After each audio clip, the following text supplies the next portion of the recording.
le monde. Les théories du complot fascinent et marquent l'imaginaire collectif. Vous l'avez sûrement vu durant la pandémie que vous avez probablement tous vécu, que certaines théories plus ou moins farfelues ont gagné le cœur de plusieurs personnes. Mais la pandémie en a amené quelques-unes, bien d'autres ont existé avant elle. Aujourd'hui, nous allons parler d'une théorie qui a marqué son époque et même qui est toujours d'actualité, si je peux me permettre. Cette théorie est la théorie concernant l'assassinat de l'ex-président américain John F. Kennedy. Je vais dresser un portrait, premièrement, de qui était JFK. Nous l'appellerons comme ça au cours du reportage, car son nom est un petit peu long et nous voulons gagner un petit peu de temps. Donc, JFK venait d'une famille d'origine irlandaise. Il était le deuxième d'une famille de 9 enfants. Il a fait son service militaire en 1941 et 1945 et a combattu sur le front du Pacifique durant la Deuxième Guerre mondiale. Il a été élu à la Chambre des représentants en 1946. Et suite à sa victoire à l'élection présidentielle de 1960, l'opposant à Richard Nixon, il est devenu, en 1961, le 35e président américain, mais aussi le plus jeune. Le 22 novembre 1963, à Dallas, il est allé visiter l'État du Texas, principalement la capitale Dallas. Il était en recherche de soutien puisqu'il n'était pas très populaire dans cet État. Il sera malheureusement assassiné par Lee Harvey Oswald. Oswald a été arrêté 3 heures après la mort de JFK. Son arrestation fut rapide et il a été mis en détention peu de temps après. Le 24 novembre, soit 2 jours plus tard, il a été assassiné par Jack Ruby, un des proches de la mafia. Plusieurs questions sont venues à la tête du public. Comment un homme aussi important, un des plus importants de la planète, à savoir JFK, peut se faire tuer par un simple citoyen, à savoir Lee Harvey Oswald, et comment ce meurtrier, qui était considéré comme extrêmement dangereux et extrêmement intelligent aussi, puisqu'il était capable de mettre en place un plan complet pour tuer le président, comment cette personne peut mourir par pardonnez-moi l'expression, mais par un nobody, si je peux me permettre, proche de la mafia en prison. Donc, d'où vient cette théorie? Il vient principalement de spéculation des gens. Ces diverses théories ont fini par donner à une plus crédible, en chacun y ajoutant une petite brique pour former un mur plus ou moins cohérent. Ces théories se sont propagées principalement par le bouche-oreille, puisque, rappelez-vous, comme je disais, nous étions dans les années 1960. Il n'y avait ni téléphone, ni réseaux sociaux. Ensuite, après avoir gagné le cœur de plusieurs, se sont propagés dans le pays, sur les États-Unis, pour finalement gagner l'Occident en général, comportant le Canada et l'Europe de l'Ouest. Qui a participé à cette propagation? Eh bien, je dirais la population. La population qui était frustrée d'avoir plusieurs questions, mais peu de réponses. Et également certaines émissions, souvent indépendantes, également certaines revues et certains auteurs qui étaient dévastés de la perte de leur président et qui ont commencé à mettre de l'avant que les élites et dirigeants leur mentaient et cachaient quelque chose. Alors maintenant, je voudrais céder la parole à Renaud pour qu'il nous présente les différents arguments complotistes souvent avancés.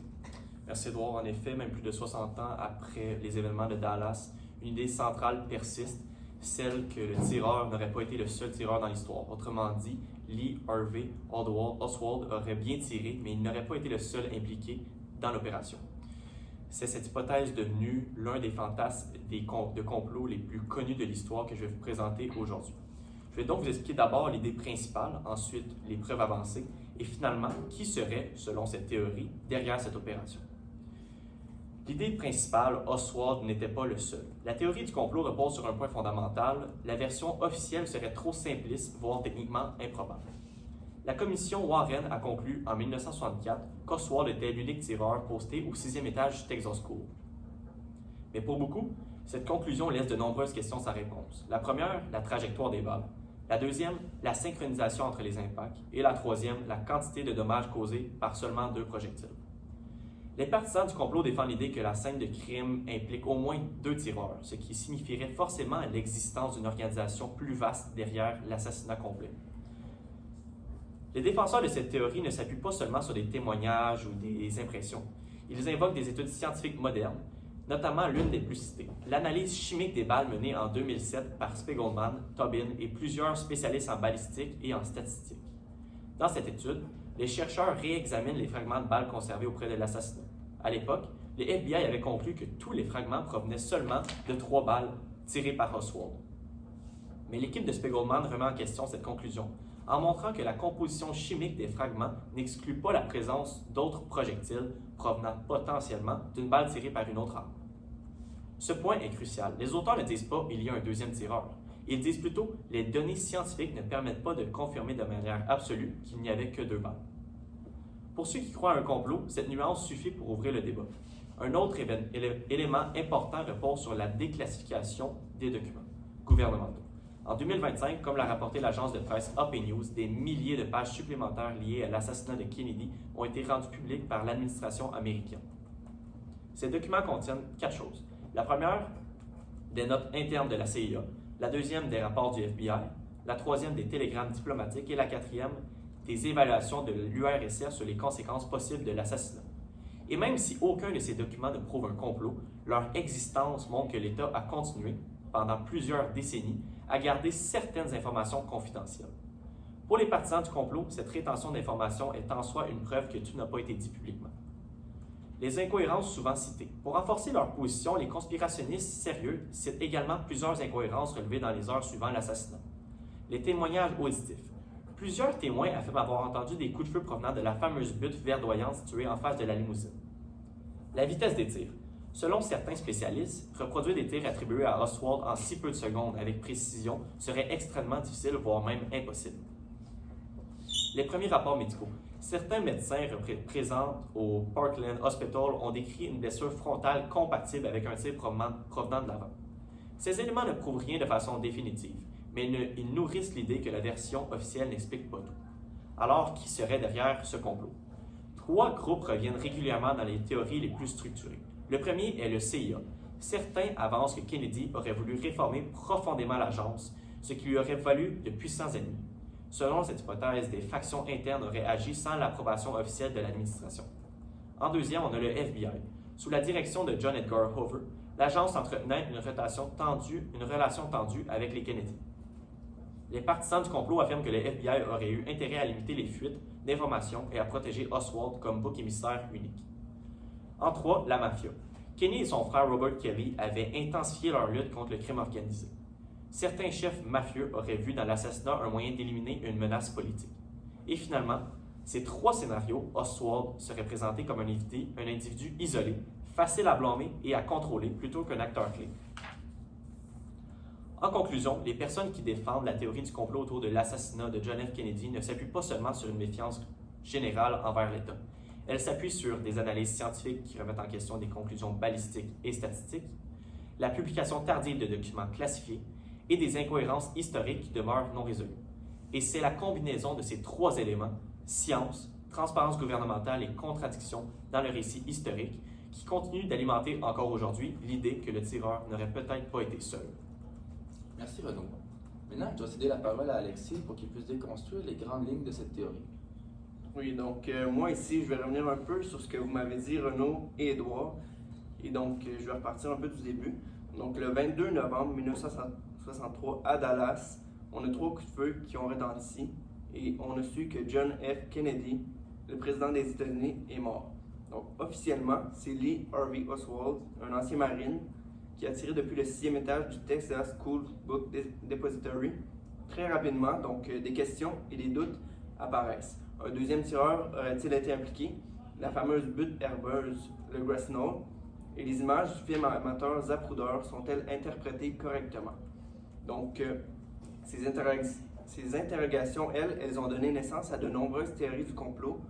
Et aujourd'hui, nous allons examiner pourquoi ces théories persistent malgré l'absence de preuves solides et ce qu'elles révèlent sur les zones d'ombre qui sont dans l'affaire. Donc, pourquoi les preuves de ces théories sont-elles insatisfaisantes? Donc, la première raison pour laquelle les théories du complot sont fragiles tient aux preuves en elles-mêmes. Donc, la plus célèbre de ces théories, qui est souvent dit, est celle du Magic Bullet, donc la balle qui aurait blessé le président Kennedy et le gouverneur John Connally.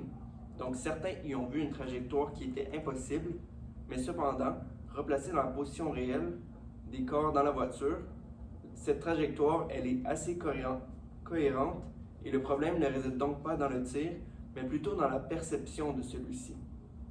La deuxième théorie qui est souvent mentionnée, c'est celle du Grassy Knoll, donc une petite butte herbeuse. Elle illustre également aussi la même fragilité que celle du Magic Bullet. Donc, à cette butte où certains témoins affirment avoir entendu les tirs, aucune balle, aucune arme, aucune trace physique n'a été retrouvée. Et donc, il y a des témoignages qui existent, mais ils restent contradictoires et ne suffisent pas à confirmer la présence d'un deuxième tireur. Donc, une troisième théorie est celle venant avec le film Zapruder. Donc, ça, c'est une vidéo qui était faite de l'incident. Et donc, cette vidéo est souvent citée comme preuve visuelle, mais elle ne permet pas de déterminer la direction exacte des tirs. Donc, il montre des événements de manière assez précise, mais ça ne comble pas toutes les zones d'ombre qui viennent avec l'affaire et cette vidéo. Donc, enfin, le comportement et le passé d'Oswald ont alimenté les spéculations. Un ancien marine engagé politiquement avait fait des séjours en URSS, et donc Oswald était déjà une figure assez controversée en lui-même, mais son profil à lui seul, ça ne constitue pas une preuve de complot.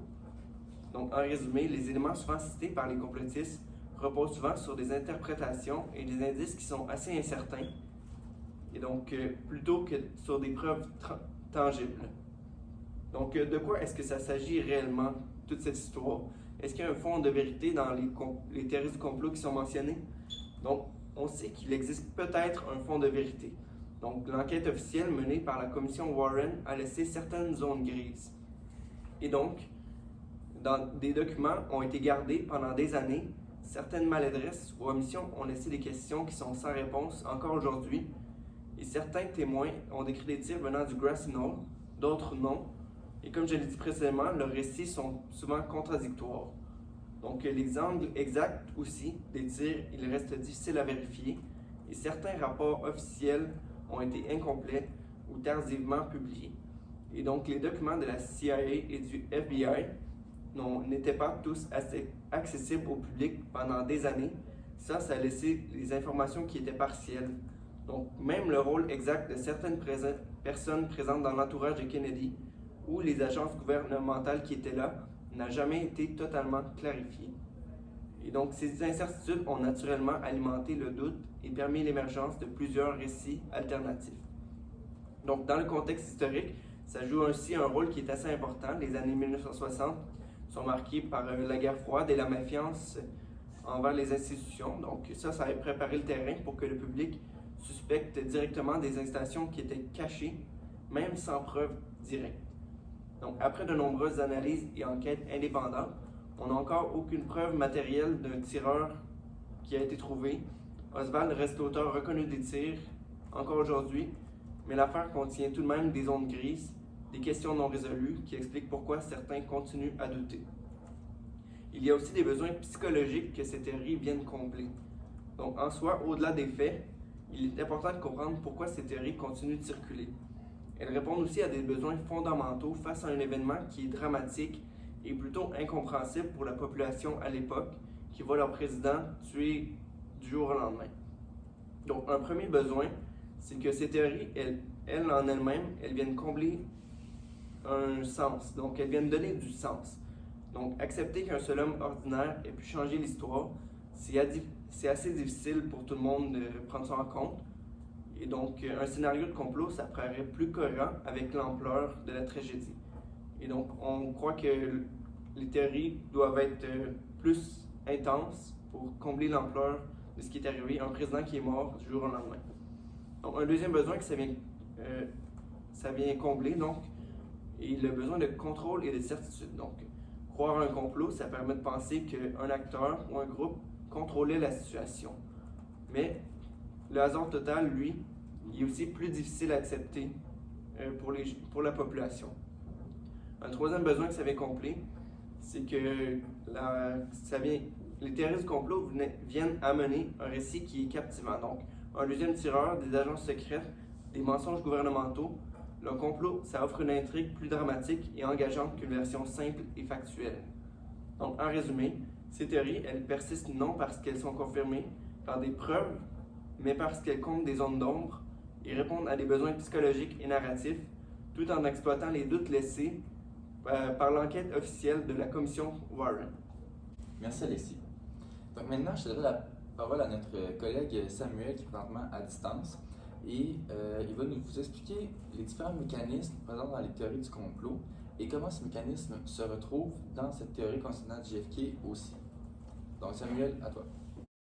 Les adeptes de cette théorie montrent que les repères politiques habituels se mélangent. Les idées passent maintenant de l'extrême droite, la gauche modérée et la gauche radicale. Par exemple, après la mort de Kennedy, il y a eu plusieurs sondages sur l'idée d'un complot. Selon les idéaux politiques de la personne, les suspects vont changer. Les gens plus à gauche penchent pour l'idée que c'est la CIA qui est à l'origine, qui a joué un rôle dans cet assassinat, tandis que les gens plus à droite vont penser que c'est Fidel Castro, le président de Cuba et ennemi des États-Unis à cause de la guerre froide.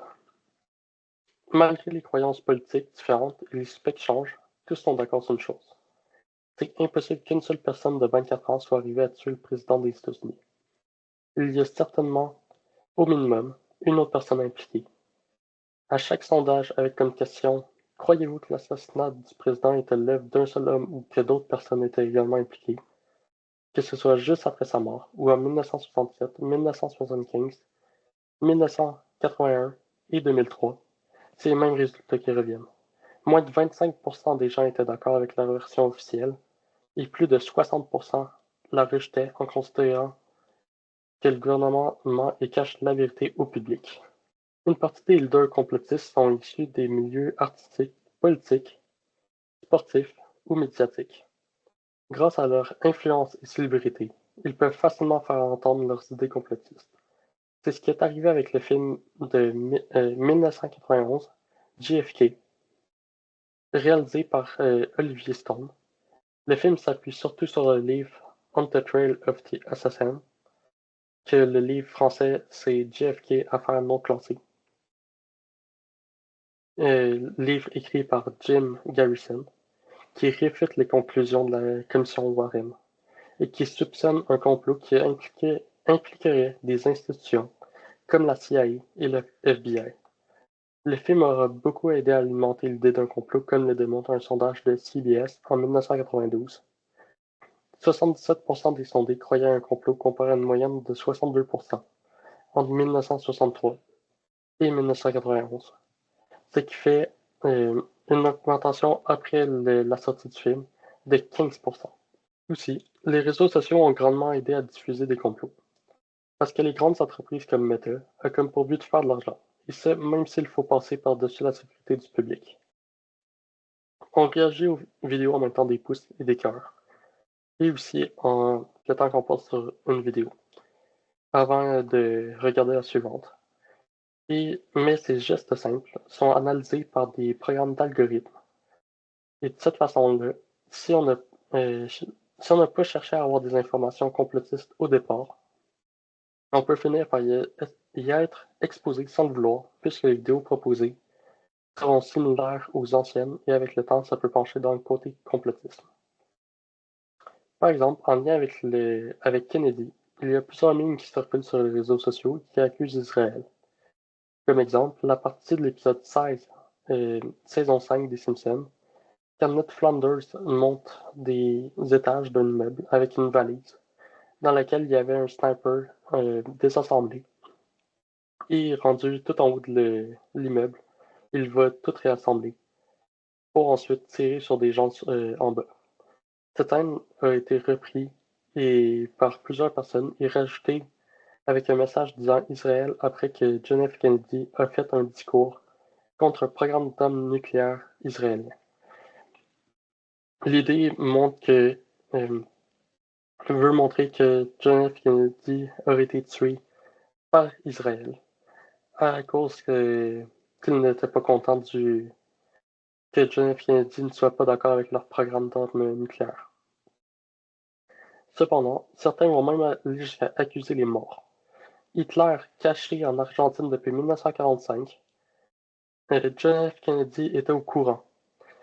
Il voulait révéler la vérité au peuple américain avec comme preuve une photo qui circule sur les réseaux sociaux depuis le 18 mars, la date de déclassification de plus de 63 000 pages en lien avec l'assassinat de John F. Kennedy qui était jusqu'à présent classés secrets.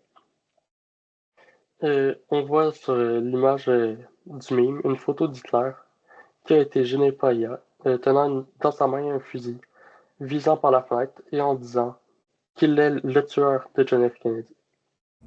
Donc, merci Samuel, c'est très intéressant. Maintenant, nous allons vous parler de certaines conséquences que cette théorie a entraînées sur le monde réel et la société. Donc, Alexis, je laisse la parole. Oui, donc on sait bien qu'un événement d'une telle influence, ça amène des conséquences sur le comportement des individus, pas de tous, mais de certains.